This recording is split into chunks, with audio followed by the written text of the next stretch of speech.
திருப்பி வந்திருக்காரு. ஒரு 2-3 போட்டோ எடுக்க போறாங்க. எடுத்துட்டு என்னோட ஸ்டாச்சு ஒன்று பண்ணி, ஸோ என்னோட சிலை மதுரையில் என்னோட இருக்கிற காஜுமா தெருவில் அங்கே வைக்க போறேன். அது மட்டும் இல்லை, என்னோட சிலையை என்ன பண்ண போறேன்னா, என்ன முடிஞ்ச உடனே டாக்டர்ஸ்ட் என்னோட அனுப்பி என்னோட ஹார்ட்டை எடுக்க சொல்ல போறேன். ஹார்ட்டை எடுத்து அதை வந்து ஃபார்மாலிட்டி வச்சு அந்த சிலையிலோட வந்து அவங்க வச்சிருவாங்க. அதுதான் என்னோட பிளான். நான் எல்லா என்னோட ஸ்கல்ப்சர் ஸ்டூடெண்ட்ஸுக்கு எல்லாம் சொல்லிட்டேன். ஸோ என்னோட இதயம் எப்பொழுதுமே இருக்கும் புத்தத்தில். புத்தர் உட்கார்ந்துருக்க மாதிரி ஒரு சிலை என்னோட ஃபேஸ் இருக்கும். அந்த ஹார்ட் வந்து அதுக்குள்ள இருக்கும். இவங்கெல்லாம் சொல்லி வச்சிருக்கேன். 3 days என் பாடி இங்கே இருக்கணும்.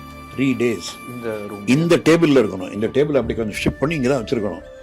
அந்த 3 daysக்கு அப்புறம் தான் எடுக்கிறேன். நான் எனக்கு பிடிச்ச இடம் இது புத்தா சேம்பருங்கிறது. எங்கள் அம்மாவோட முடி இங்கே இருக்கு. அம்மா வெட்டின முடி இங்கே இருக்கு. என்னோட எலும்பு, என்னோட மொட்டியிலிருந்து எடுத்த எலும்பு இங்க இருக்கு. அது நான் உலகத்தின் முதல் சிலை என்னோட எலும்புல செய்யணும்னு என்னோட 2 எலும்பு எடுத்து வச்சிருக்கேன் சிலை செய்யறதுக்கு. அதுல ஒரு புத்தர் சிலை செய்யணும்னு. ஆனா அந்த சிலை செய்யறதுக்கு டைம் இருக்குமோ இல்லை தெரியல. 3வது நாள் மட்டும்தான் இங்க இருந்து மதுரை கொண்டு போயிட்டு அங்கே அடக்கம் பண்ணணுங்கிறது என்னோட ரொம்ப ரொம்ப ஆசை.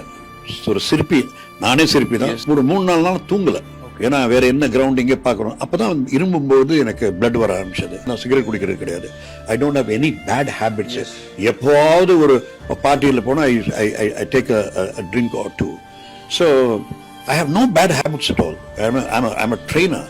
ஸோ இந்த ஷாக்னால தான் எனக்கு வந்ததுன்னு எனக்கு தோணுது.